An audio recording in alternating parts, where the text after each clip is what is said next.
Hey guys, it's Sarah Biggers-Stewart from The Biggers the Better, and today I'm going to share with you my 5 lessons I've learned as a CEO. These aren't going to be actionable, here's what you should do as a CEO, but more those kind of life lessons that have really showed up in my career.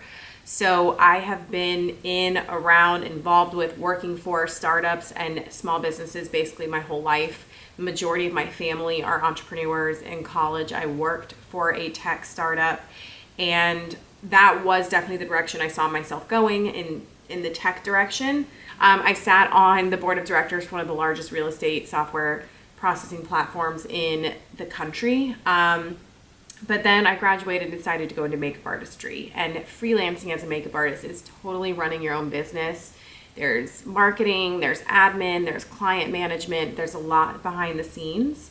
And then parlayed that into my career now as founder, owner, and CEO of CLOVE HALLOW, my clean, cruelty-free, and vegan color cosmetic line.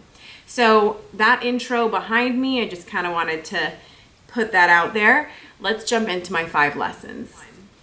Lesson number 1 is to ask a lot of questions and to not be embarrassed to look silly or stupid or like you don't belong.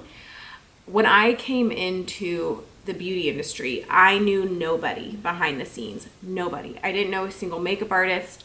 I didn't know anybody who'd started a line. I didn't know anyone. I didn't even know really any hairstylists. I knew maybe 1 or 2 in different states from where I'd grown up. But I really did not have anyone to turn to. So I had to, 1, get really comfortable with my girl Google. Like, we were biffs. But I also just like cold called people and places, manufacturers, suppliers, and asked questions and just kind of pressed them for as much information as they would give me. I didn't care that I got laughed at, which I did. I didn't care that they kind of talked to me like, what is this girl talking about? Why is she calling us? I didn't care because I needed to know this information, and I was desperate enough in a good way to just call and put myself out there or ask questions that other people wouldn't. And I think that's a huge, huge part of succeeding in a small business, because you do not have all the answers. You have like 10% of the answers at any time. And the only way to learn them is either by experience or by other people's experience and knowledge. So you obviously achieve your own experience over time, but other people's experience and knowledge you achieve by asking and not being afraid to ask. Number 2, this was a big one for me personally, and that is you cannot please everyone. I always was told that growing up, but I am innately a people pleaser, always have been, probably always will be. But running my own business has definitely helped me compartmentalize and hear, feedback or constructive criticism, and sometimes not even constructive criticism. Sometimes it's just people being assholes, and you just let it roll off your shoulders, because at the end of the day, you cannot make a product that is for everybody, that everybody likes. And I guarantee you, if you try to, you're going to end up with a product that is wishy-washy. It's too much of everything. Instead, you really need to pick a market or a vision and go after it really, really hard, and understand that there are going to be people along the way, probably a lot of them, who do not get it. And that is totally fine. This lesson has totally eclipsed my business life and moved into my personal life. I really now, more than ever, although I'm still a people pleaser, I really don't care what people think of me. If I've done everything I can and I feel good about who I am, what I'm presenting, what I'm putting out there, someone's opinion of me is not my business. And that's really and truly how I feel. Number 3, life is not fair. So I've had so many things go wrong. Basically, being an entrepreneur, being a CEO, running your own business is just one big roller coaster of problem solving. And those problems are at different scales and different intensities. I can think of a handful of things off the top of my head that I just sat there and cried and was like, why? A good example is we worked with a really big subscriber box type company where they send out little box shipments every month with beauty products, and they have a ton of subscribers. And one box of our inventory that we were sending them, something went wrong in shipping. It was just one out of the a lot of boxes that we sent them of product. One of the boxes carrying thousands of units of product. Something went wrong in shipping. It sat in, I think it was FedEx or UPS, I'm not sure. It sat in their facility for a really long time and no one could tell us where it was. And we were calling every single day, following up, escalating it. And eventually what we heard was, oh, it's been destroyed. That was the word they used. And I thought, it's weird. I've never heard that word in the context of like shipping. But no, they literally incinerated our package because they couldn't figure out what to do with it because something went wrong. Not anything we did, not anything our manufacturer did, just life. We've had so many freaking curveballs, and that's just one example where I had to then call up this company and be like, we're going to be thousands of units short. Like, what can we do to make this right? So yeah, that's just like one example, and it's not fair. A lot of the time it's out of your control. Things get discontinued, brands and retailers and supporters pull back, products get launched late, things go wrong, and the only thing you have control over is how you react and move forward. That's it. Number 4, good things take time. Oh God. I mean, that and like nothing is ever simple are like the 2 ways I would just sum up entrepreneurship in a nutshell. So good things take time, you guys.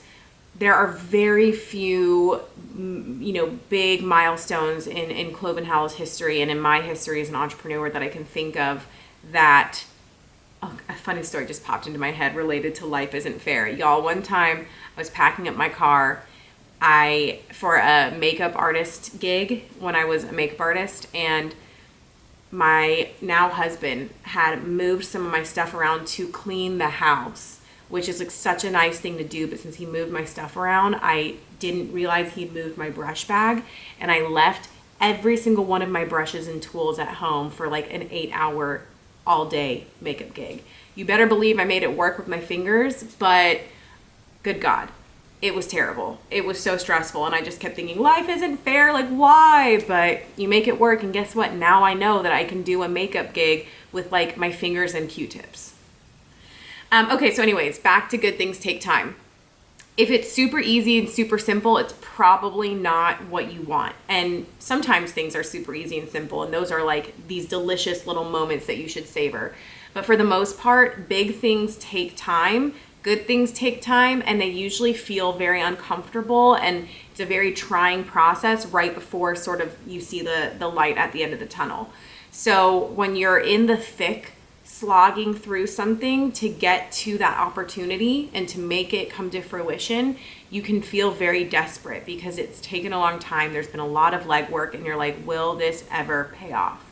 And the truth is, maybe it won't. But you still have to put your best effort in if it's something you want, and know that most good things in this life take time.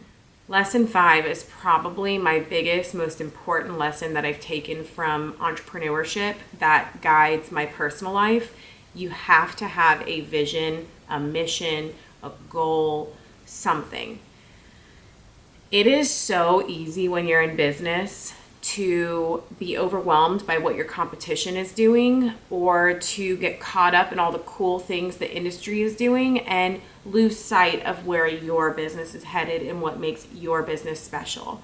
Especially in kind of the earlier days of your business where you have this vision, but you're still really trying to climb out of that hole and be profitable, and you are desperate for things that are going to get you there. If you don't have a concrete vision of who you are, what you want, what you stand for, and like a 3-year plan, it's going to be really hard to get any of that stuff to materialize. So I always like to think of a 3-year plan as guardrails, as sort of a path, but there's 18,000 other paths that will splinter off from that. It's not signing a contract or not signing anything in blood. You have a plan. And if you don't have a plan, man, you can end up off in la la land, looking back at yourself thinking, what was I doing? Veering off so drastically from what I originally had wanted.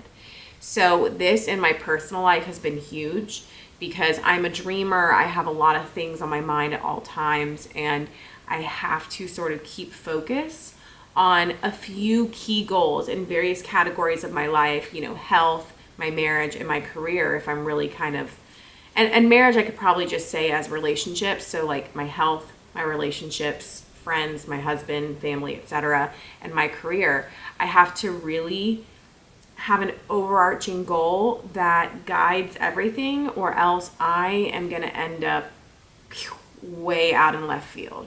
So that has been huge for me. If you're feeling depressed, anxious, I do feel like a lot of the time, not always, it's related to feeling purposeless or not having a plan, feeling like you don't know how to move forward. And if you can just pick something and have some version and give yourself the freedom to change that as you go, it's a lot easier to get out of that rut. So, guys, those are my 5 lessons as CEO. I want to know in the comments what your lessons are from your own business. Not that you have to run your own business, but that you've learned over the course of your career that you feel like have totally changed your life. And I also want to know if you enjoy this kind of video where I'm talking about business, because I have so many great videos and content I can share about business, running a business, what it takes, things that have happened to me, and I'd love to share them if there's interest. Thanks so much for tuning in, and I will talk to you guys later. Bye.